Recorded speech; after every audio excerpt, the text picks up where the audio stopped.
Welcome to Rugby Nats TV. As promised, we are crossing the channel and heading over to Guernsey Raiders. Hasn't been my finest hour. I've thrown up 3 times and I'm wearing this seasickness bracelet which isn't helping. First thing that springs to mind is that there's a slight home advantage. I'm looking forward to getting there. Next stop, Guernsey Raiders.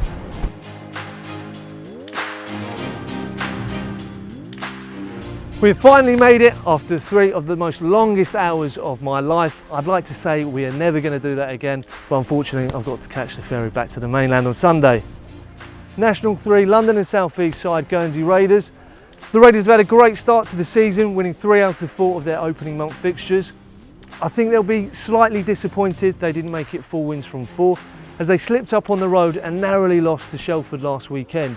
But they will be looking to stay there in contention of a top 4 finish when they take on newly relegated Dorking this Saturday at home.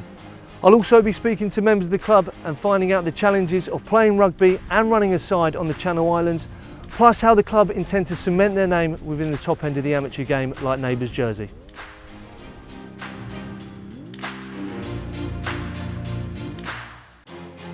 I'm going to take you for a tour of this amazing club.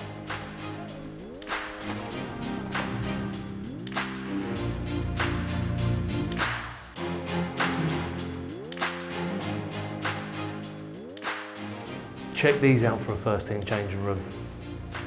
Benches, showers in one.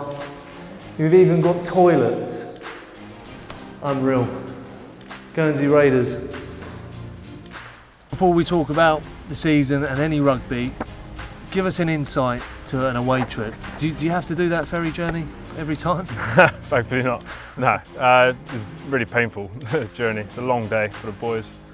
Starts off with getting up early dawn, get the first flight over to Gatwick, then all the boys grab some breakfast and bite to eat, whatever they want to do.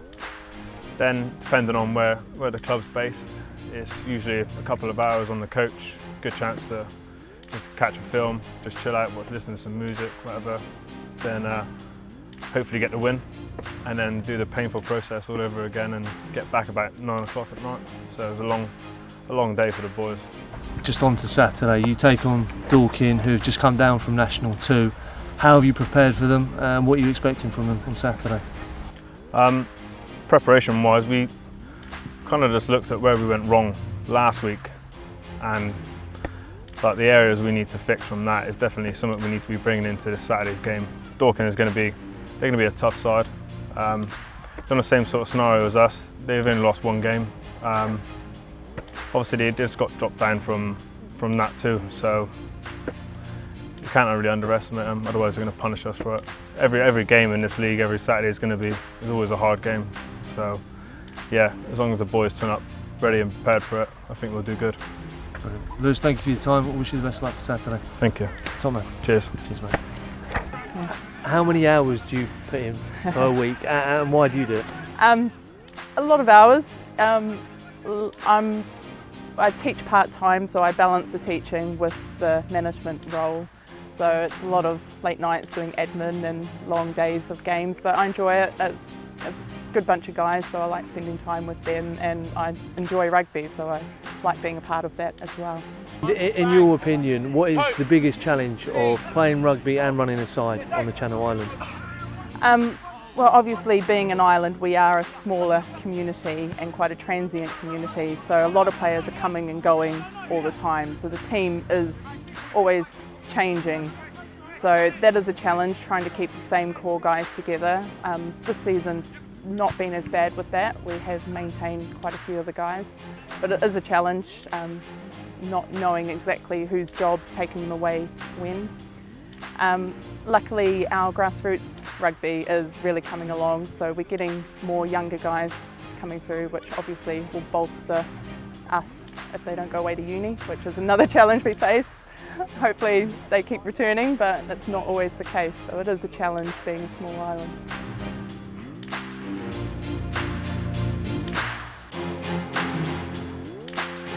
Best moment in your club shirt? Debut game. Any strange superstitions? Got to wear the same boxes each game. Toughest ground to play in the league? TJ's. Tunbridge Juddins? Yes. Most vocal in the changing room. Owen Thomas. Biggest bench. Dan Hill. Hardest hitter. Ned Brown. Go-to coach strip song. Wonderwall. Who's the longest in the shower? Me. Top man, thank you.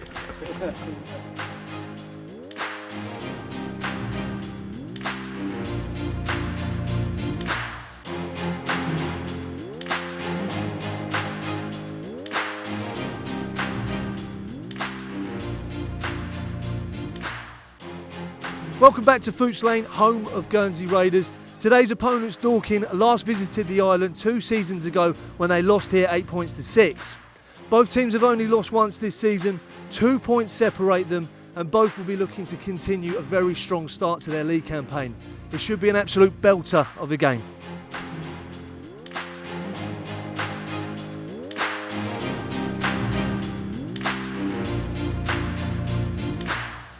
What are the biggest challenges of managing a club on the Channel Islands? Travel, funding. We really have a community ethos here, so we have a very big junior section. We've got 375 junior members, which have to have a lot of funding as well, because they play away in the Hampshire and the Sussex leagues, and that means maybe eight games for 5 age groups. Plus we've got the ladies and the second team, and we've also got the first team, all travelling away. It's a massive commitment. Just on that, we've been here since Thursday and it has cost us a small fortune with ferries and hotels. How does the club finance the away trips?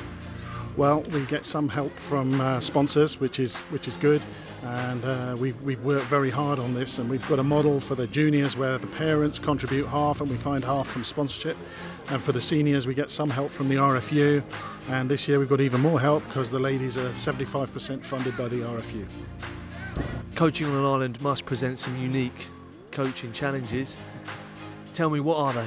Yeah, I mean, look, you know, when you've got teams on the mainland, they have big catchment of players, and you know, they've got probably an infrastructure that's probably been in place for a long time. In Guernsey, it was a growing over the last 10 years. You know, we had to get to a place where we were comfortable. If teams have, you know, 35-man squads, we've probably got a 25-man squad, and that's what we have to deal with. But you know, look, we've persisted, and you know, we've come up the leagues and we've done really well, and that's off the backing of all the support of the community. Really, you know, Guernsey's a great place, and you know, we want to push on further, but we want to do it at our pace. You take on Dorking today, who have just come down from that too. How have you prepared for the game after last weekend's result? Yeah, we weren't too happy last week about the Shelford result, and the players and the coaching staff have taken that on the chin. So we've prepared pretty well this week. We know the areas that we want to fix. We're going to be a lot more physical at the breakdown. That's one key area, but it's all about playing heads-up rugby for us at the moment. You know, we kind of went a big step back last week, and we just want to make sure we're playing our product and our brand, and that's what we'll hopefully get out today. Great. Thanks for your time, John. Really appreciate it, mate. Great, thanks.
Firstly, guys, thank you for a fantastic game of rugby, real end-to-end stuff. Owen 24-0 up within the first 10 minutes, and then you let them back in in the second half. What happened? Oh, we couldn't believe it. I thought we thought Dorking were going to, really come out hard in the first 10, so we thought we'd have to match it. And we just had luck of the bounce. Everything kind of went our way. The momentum in the first 10 was just all ours, really. And we were surprised to get that far up. And I think we started to think that we already had the game in the bag. Little really did we know about Dorking's back three, who are probably the most dangerous back three in the league at the moment. So, and they really took us to shreds when we gave ball away. So, yeah. James, disappointing result. How'd that go from your end? Yeah, like you say, very disappointing. First 20 minutes, didn't turn up. Whether it's the plane journey, the bus over, lots of time pissing around this morning. Whatever the answer is, we didn't turn up until 20 minutes into the game. Luckily for us, Dorking spirit, we got, I think 90% of our boys are junior level above for us, come through the ranks, and that really shows when you have gritty games like that. We're all mates, we all play together, and it shows in games like that, I think. Indeed. Will you be staying around for a few beers on the island? We certainly will. Brilliant, thanks guys, well played. That's it for this week. A massive thank you to Guernsey Raiders for allowing us to showcase their club. Their Rugby Nats Crossbar Challenge will be out on Wednesday at 11 a.m, so please keep a lookout for that. Next week we're off to National Free Midlands side Broadstreet. Until then.